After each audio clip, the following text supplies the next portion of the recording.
Hi, I'm Arthur, and I guess this is part 17 in a 20-part series I'm doing covering, Space Marine chapters in order of the legions. I'm kind of taking a bit of an aside here to discuss a topic revolving around the 17th Legion. You don't need to have seen the other parts to understand this one, but it would make me happy if you do so. So the 17th Legion is obviously the Word Bearers, and I gotta say, Chaos in 40k has probably one of the most deserved reputations in all of fiction. Even above game in the world of, us, there is this kind of greater understanding that, yeah, in 40k, I guess there is no 100% good guy, but if there is a bad guy, it's probably 90% of Chaos worshippers. Chaos worship as a whole and Chaos is often misunderstood. There is a lot of stuff you hear people talking about in regards to it in the lore sphere, but I'm here to basically give you all the honest to God truth of, well, everything involving it. I'm going to tell you what it is like to worship all of the Chaos gods one by one, and I mean you, a person, a human being, not some random space marine, just you with whatever talents you have going for you. I'm going to show you the best, the worst, the most common outcomes, and then in the end I'm going to tell you that in fact there is real life Chaos worshippers out there, people who practice something referred to as chaos magic, and you'd be surprised how much it intersects with the 40k sphere. And it's been going on for about over 100 years now, something like that, but I can't just spill the beans right now. I have to bait the hook properly. And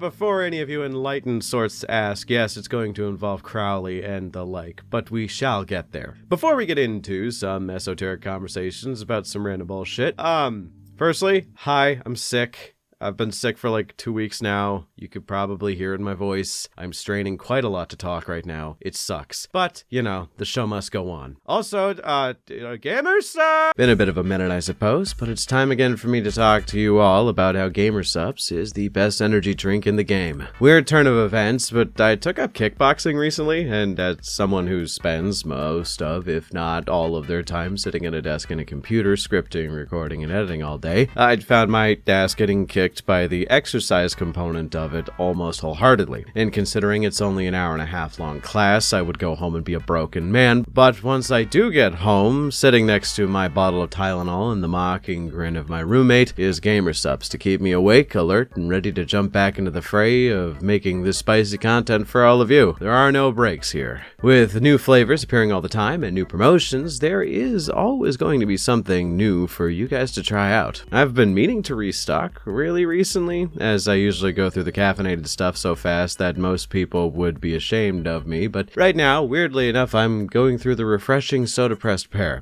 and it has been quite a delightful addition to my energy needs. So if you want something to help you perk up after a long day's work, or just something tasty, as they do also offer non-caffeinated versions of most of their drinks, then use my link in the description or use code BONEZONE at checkout for 10% off your purchases on anything site-wide. And doing so would also be supporting me. Thanks again to GamerSubs for sponsoring this channel, and let's get back to Chaos Undivided. Okay, with that out of the way, let's get into it right proper, and discuss the basics of worshipping Chaos and the gods of Chaos. More specifically, Undivided, or just Chaos as a concept. The basic thing to understand about why someone would worship Chaos is because they want something. Chaos is inherently a selfish concept, and you need to be selfish to get it to work. Chaos is one of those things that is kind of an effort in equals results out type of deal. Basically, if you wanted something so badly that you're willing to commit horrid atrocities in order to accomplish it, congrats, then you did it. You're going to get blessings from some ethereal eldritch abomination. You are now going to get the thing. And depending on who you got it from, there are going to be conditions and side effects, but in general, yeah. So, Chaos Undivided is one of the more risky forms of chaos worship, but also one of the most beneficial, because each of the gods in their own right is pretty unpredictable, and in order to worship the idea of chaos as a whole, you need to satisfy all four gods. Alongside that, you have to be careful, as each god has a god that they hate inversely. Nurgal hates Zech, Khorne hates Slenesh, so on and so forth. So say you cut a man's head off for Khorne to praise them for your devastation, and that was part of your 4-part ritual. But you enjoyed the process of murdering them a bit too much, rather than just the satisfaction of defeating someone in combat and spreading blood everywhere. Well, congrats, Khorne thinks you're gross and turns you into a slime puddle. Same with Zech and Nurgal. Say you inflict a magical curse on someone that causes them to rot away. but the rod itself is more the focus of the spell rather than the magic itself. Well, you just use psychic abilities that Zech would have given you, but desecrated it with Nurgal gunk. Zech now hates you, and you'll find out once we cover Zech worship specifically, that's the worst one. That's the worst one to hate you. Of all the Chaos Gods, if you get on Zech's bad side, that's the one that's going to probably lead you to the worst fate imaginable. Maybe second worst being Nurgal. So with Chaos worship, you look at the symbol of the 8-pointed star, and you have to embody this. Going in every direction possible. You can't represent disease specifically, more so corruption. You can't represent sorcery specifically, more so ambition and the seeking of knowledge. You can't represent wanton bloodshed and the collection of skulls, more prowess in combat and the occasional skull icon. You can't represent excess, more a desire for power and greed to be better than everyone else. These are the main core concepts of being a Chaos Undivided worshipper. With you being in the middle of all that, it can be difficult outside of prayer to the four gods, and that's kind of it. But with Undivided, you have the benefits of all the boons you want before all four Chaos Gods, without having to commit so much that you see many of the major negatives that come with worshipping a god entirely. You get stronger, faster, more resilient, and also psychically charged. And if you're lucky, a handy from a cute demon head under the table, and hopefully not the crab claw hand. But you know, beggars can't be choosers in the end, especially if you're a Chaos Worshiper. You quite literally are a beggar. Regardless, there is the most to gain with Undivided, but probably the easiest to fuck up and die forever and be tortured forever, because as a human you are likely just a slave to some space marine out there. Regardless, Chaos worship of this variety is a lot of work because you have to embody four concepts, but if you appease them perfectly, well, I don't really have to state this, but the Undivided Chaos champions are usually the strongest of all the Chaos champions, unless they are more specific champions that are further down the path of worshipping their specific god. Next is the most obvious of the bunch, and probably the easiest to understand, Khorne.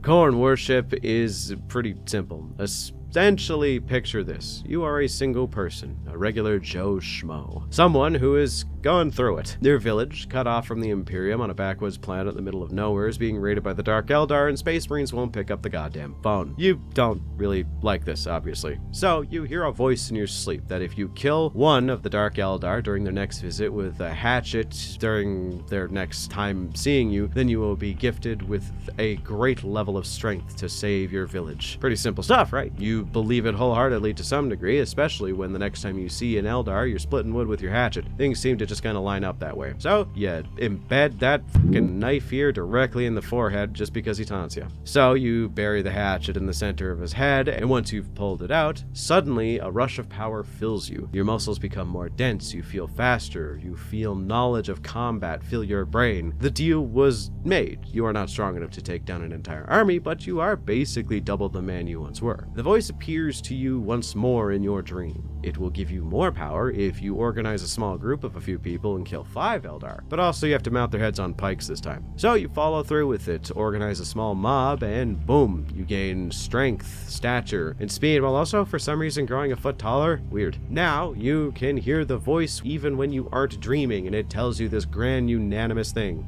Kill 20 Dark Eldar, strip their skin and meat, and then bleach their bones, wearing them like a cloak to show that you are devoted to this path of saving your planet. And through these totems that you create, you're able to channel the power of this deity that you've been communicating with. And upon doing so, you become stronger than anyone who has ever lived on your planet, able to guide armies. And it's a pretty easy choice. You want to save your home, right? Your family is there. But this is when you notice people are following in your stead, praying to the markings that you have carved into your walls, and you follow suit. Soon, red demons appear, and an all-out demon war has erupted on your backwoods planet, where the Dark Eldar are now confused and also scared because of this debacle. But your entire society also kind of devolves into one based entirely around violence and bloodshed. So, my dear friends, this is how Khorne worship is like. It is the most effort in, results out of all the Chaos Gods. As long as you do a pretty simple to understand task, Khorne will basically give you greater and greater powers based on the level of bloodshed that you pull out. Now, Khorne gives you the whole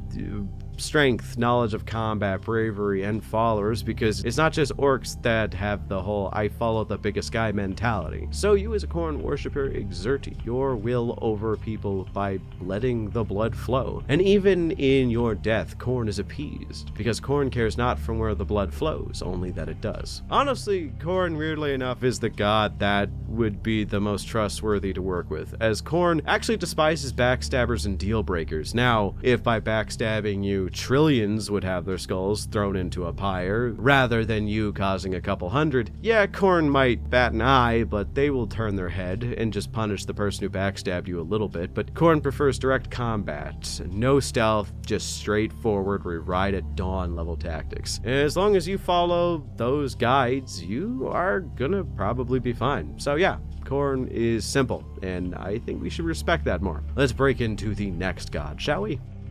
Slenesh worship is one of those things that has the coom brains coming out of the woodworks to discuss how it actually works, and what comes with it, or rather, who does. But in general, Slenesh worship is one of those things I think a lot of people underestimate. See, when people think about Sleneshi worship, they think it's all high fives and rainbows, but realistically it's not. See, Slenesh is an often underutilized by GW thing, because GW a few years back wanted to enact this sort of initiative to do this push to make the universe of 40k and all of its properties all things to all people, which is never good. Basically, they were trying to make Warhammer resonate with all audiences of all ages, and that works only insofar as you don't mention, well, anything really. The setting is grimdark. Grimdark as a title means something, likely not for children. Now, there is grimdark kids literature out there, don't get it twisted, but this is not it. Having read the Warhammer for Kids books that they released a little while back, it was incredibly tough to navigate that series without mentioning the darker elements of 40k, which, should I note, are pretty damn present even in that series. Which, by the way, shout out to my lead editor, Alice. I bring her up because, God send she may be, her favorite faction is Slenesh, and Sleneshi accessories, so the Emperor's Children and so on. But here is where I have to cover Slenesh in a way that I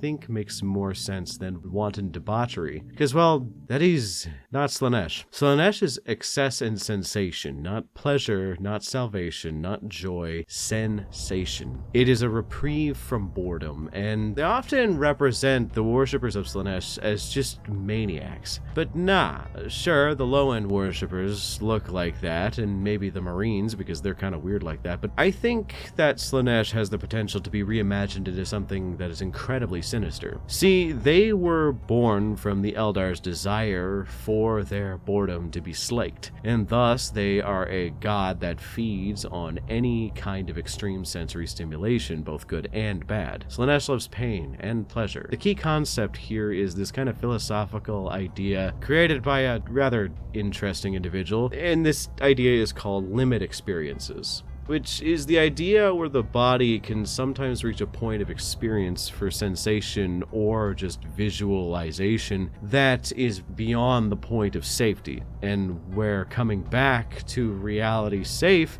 you have some kind of shift in your internal chemistry or your thought process in a way that is permanent. You are a completely different person because of this change in your idea of the limits. Think near-death experiences or the extreme end of the BDSM scene, where pain and pleasure often intermingle. I like this idea that someone will seek the extremes of one end of the horseshoe or the other, but they don't really care which one they end up with. They seek the extremes of either end, which is why Slenesh is probably the god I fear most, as I am the type of person who prides himself on a more reserved approach to life. I try to remain modest in how I live, but the idea of entities, demonic in origin, who will pressure you into experiences that are more dangerous and more extreme is terrifying to me. One of the best examples I can give of what I mean of how I see Sleneshi worship is the most recent Hellraiser movie, the remake, which, by the way, the movie is, although not perfect, I fucking loved it. It's kind of amazing. Go watch it, but not if you're squeamish. Yeah. Regardless, there is this idea that with each configuration of the little magic lament configuration puzzle box, you are given a new gift: power, money, wealth, sensation, but you will always come back for more once once you start. The idea of enough is a myth. People begin to fall for these limit experiences in the movie and lose themselves to experiences that they would never be able to replicate in life, no matter how hard they try. Thus, they rely on these holy demons, the Cenobites, to provide for them their next steps. The flaying of flesh, the removal of nerves, the modification of the human body is a key concept here, because pleasure and pain at a certain level become joined as one. The limits are indivisible, and there is no greater horror than to lose your concept of self once you have passed over the limits of what you can handle. I think about Slenesh a lot in these terms. Not the, yeah, let's fuck it. No, not that. But in, there's this one scene in the film which I cannot show because this video would get struck down in an instant. But it's this quote where the Hell Priest simply says that heaven is boring, as there is simply a dull note, melodic and unchanging. There is no music in that, which is a horrifying line. But yeah, Slenesh is pretty terrifying, but worship would basically just consist of you committing greater and greater vices until the only thing that would wake up your long dead nervous system would be limit experiences, which is dangerous. But I have talked too much about Slenesh. Let's move on to Nurgal, shall we? Nurgal, weirdly enough, is kind of the hardest to define in terms of worship, and the nature of all the Chaos Gods. They kind of gain power through the expression of desire, but Nurgal is kind of in a league of their own. They are the primordial god of the bunch. They are ones that existed before pretty much the idea of sentience. As before Tzeentch, Slenesh, and potentially even Khorne, there was one presiding emotion that existed through all sentient creatures, and that was fear, specifically of death. It is one of the most unavoidable things. That which lives shall one day not. And with that, there is a fear. Now, in the modern day of 40k, that is represented by the many different fears that coalesce around that. Nurgal represents fear, depression, despair, and death. But Nurgal, weirdly enough, revolves around the emotions that kind of come after those as well, like hope, renewal, desire for rebirth, and so on. How someone falls to Nurgal is usually from a place of despair, where they seek salvation, that unending note from either sickness or a disease. That is where Nurgal promises to remove the negatives of the disease, remove them from pain, while keeping them alive indefinitely. Only that they can spread the disease to others is that's the main condition. This disease might be your own unique blend of pneumonia and diarrhea, but what happens is Nurgal will often offer them the same thing if you infect someone. The removal of this pain in order to give yourself a bit of a reprieve, while offering greater blessings and longevity as long as you spread the sickness in his name. Gaining more diseases and more corruption is what Nurgal does. There's a quote about immortality from The Lord of the Rings, where Bilbo talks about how his life has been extended unnaturally by the One Ring. It doesn't so much make his life longer, more just spreads out what longevity he had. The way he describes it is it's not enough butter spread over too much toast. That is the kind of existence Nurgal offers. You are going to be a withered husk of something that is kept alive through very unnatural processes. It is stated in the book The Lords of Silence that you will develop new symptoms that will inconvenience you at first, but eventually you will see the purpose of them. Like, you may feel massive, weird, lumpy fat deposits growing around the base of your neck that make it hard for you to breathe, but soon enough your neck will sprout small colonies of bee-like creatures that you'll be able to control with your mind. Is it gross? Yes, undoubtedly, but it is something that Nurgal would in fact do. Also, yes, to defy these creeds would likely lead you to a punishment that is kinda up there, usually mindless sludge, mulch for the rebirth of someone else's personal growth, which, from what I have seen in the 7 Deadly Frames that is the early days of Warhammer Plus's catalog of animations, that is incredibly painful from what I've seen. But yeah, with Nurgal, you have quite a lot of benefits. Aesthetics are not one of them. You're just going to look gross as all hell, and usually really fat. Though Nurgal does have a sense of humor. Like that one time Nurgal made a great unclean one that was really, really skinny, just to kind of see if he could do it, and he did. He also had a great unclean one that was called Famine. That one was really, really fat because he had a sense of humor, I guess. But who knows? Regardless, we have one more god to go before I get to my end points. So let's hit up Tzeentch before we get into another existential rant about disease. Okay, Tzeentch worship sucks. I've made no bones about it, but Tzeentch also kinda sucks. So I'm gonna try to portray that as much as possible when I discuss what it's like to be a cultist of Tzeentch, and how it can be just random, I guess. No matter what kind of effort you put in, Tzeentch on a whim could just give you nothing or everything and then take it all away or give you more. It's kind of all over the place. Like sometimes for a meme, Tzeentch will prop up some random dude that just started on his journey to worship the sorcerer god. And it can be quite random for pretty much everything you have to do. Plans within plans and all that. But that is something I've never really liked. People who like Tzeentch a lot tend to talk about how it's all in Tzeentch's plan, but there is one thing they often neglect, and that is the idea that at some point, no matter what you plan or do, you will not be able to win. Why do you think Kairos Fate Weaver, being able to see the future with 100% clarity and the past with 100% recollection, sometimes loses just in a straight-up melee brawl? Because sometimes the person you are going up against puts you in a position where no matter what options you have, even if you can see the future, you can't counter them. Sure, you can be a big brain, the biggest brain, have the biggest think in the universe, but if it means you're going up against someone who will put you into a position where you're basically locked up and can't move in the slightest, it doesn't matter if theoretically you could probably break the chains if you tried hard enough, but yeah, you get what I'm saying. Regardless, worshipping Tzeentch is all about ambition, sorcery, and sacrifice. Tzeentch loves seeing people accomplish goals, but loves it more when they show they are going to do whatever it takes to allow Tzeentch to further their own goals. Usually, people who worship the Great Changer have a minor patron, a demon who has a plan for them. They will give you power in exchange for you furthering their own plans. You know, Tzeentch's thing is planning. I remember in a book, legit cannot remember the place right now, I don't know why, I feel like it was something I read recently. But in this book, there was a Night Lord who was a Tzeentchian sorcerer, and their whole gimmick was they had some greater demon who was allowing them to do all of these increased magical ability trick whatevers in favor of this sorcerer backing up what this Tzeentch demon wanted and furthering their own plans and goals. This is kind of what Tzeentch worship is. As long as you further the plans of Tzeentch, you will be given greater and greater power. But if you go back against those plans, well, congrats, you're pretty much fucked up for the rest of your life. The end goal was basically just to get the demon into real space by having them possess some super psychic child or whatever. But yeah, this kind of leads me to discuss the pitfalls of chaos worship. See, with Khorne, if you fuck up worshipping them, Khorne usually curses you to bleed forever, or just lights you on fire, or just outright kills you. With Slenesh, fucking up worship is usually going to lead you into the same position as worshipping them normally, you just enjoy it less. Nurgal,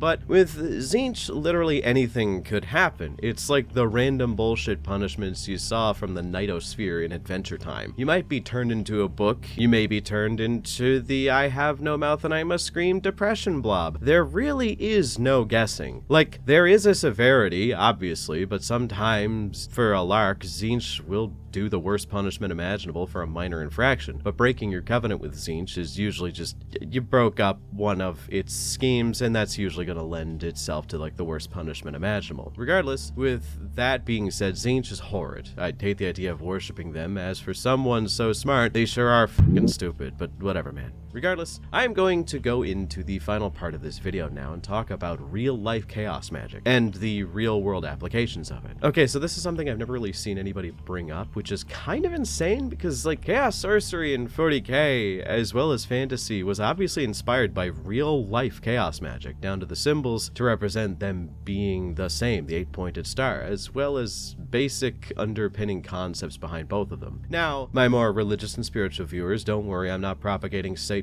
or any kind of devil worship. Chaos magic is more of a sideshow attraction. It's not real, it's something that I find interesting, because I've always been interested in the occult, mainly just because I like to understand the psychology and philosophy behind it. But ostensibly, chaos magic, the precursors to it, were invented by several individuals that had their philosophical ideologies kind of melded together. The name that you're going to recognize is Aleister Crowley, who was essentially practicing proto-chaos magic back in the 1920s. Now, Aleister Crowley is...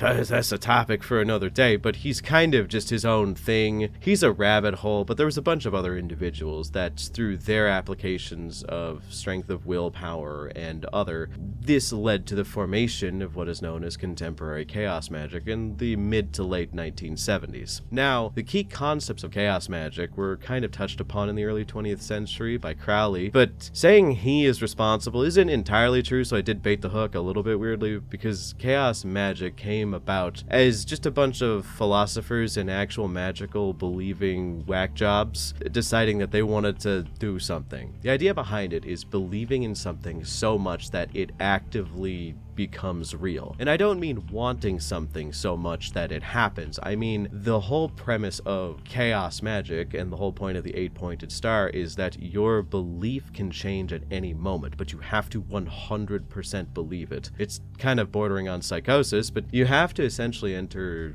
different ritualistic states of being known as gnosis, and gnosis will allow you to essentially adjust what your belief paradigm with the world is. Now, there is a lot of conditioning and a lot of terms that I'm not going to go over because this is a 40k channel. I'm not here to discuss occult symbology and magical practices. I don't know what the algorithm would even do with this video if I did that, but when it comes to chaos magic, the basic summation is if you believe something with 100% intent on it being real, as well as commit to certain actions that manifest the energy for something like that to happen, i.e. like the creation of a sigil, which is just a bunch of symbols combined together that represent the thing that you want to happen and believe to happen in reality. The burning of that sigil. There's also a lot of really weird practices involving masturbation. I don't know, man. It's very weird. Look into it at your own discretion, but all of those together allow you to manifest what you wish to happen into reality.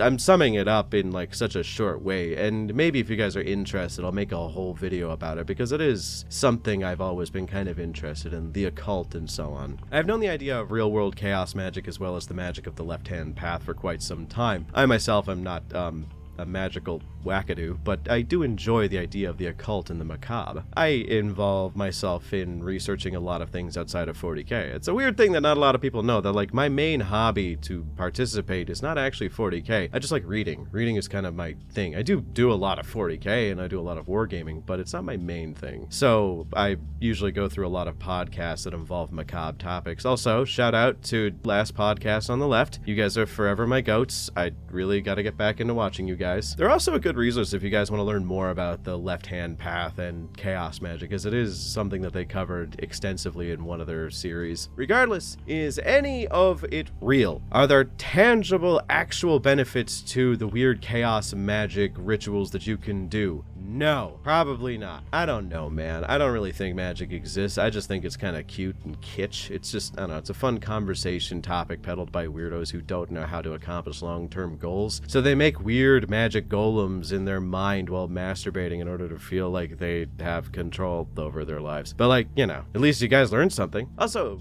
kind of a weird thing here, those little golem things that I mentioned, yeah, those have a name and it's servitor. I'm not even joking. If you look it up, they're these weird mental construct tulpa whatevers that chaos magicians make called servitors, and they're meant to accomplish minor tasks like defend your house or some shit. It's kind of weird. I like to think that 40k and the people who originally made it stole the name and then just did not incorporate the concept into the setting. I don't know. Maybe it's just a coincidence, but yeah, it is kind of cool when I was researching it that I'm like, huh, servitors. Neat. But with all that out of the way, let's wrap this up. With chaos worship, both real and fictional, there is always a cost. In 40k, it's your soul, your physical well-being, and likely your dignity, while in the real world, it's likely just your dignity. To dedicate yourself to something you wholeheartedly believe in is a fun concept, especially with 40k, because the gods are tangible and will literally give you gifts. It is one of those weird things I love about the setting, where no, for real, if you actually do the thing, there is no vague promise of an afterlife. The gods will actually just give you the hot demon lady if you raid some village in their name. Personally, if I were to fall to a god,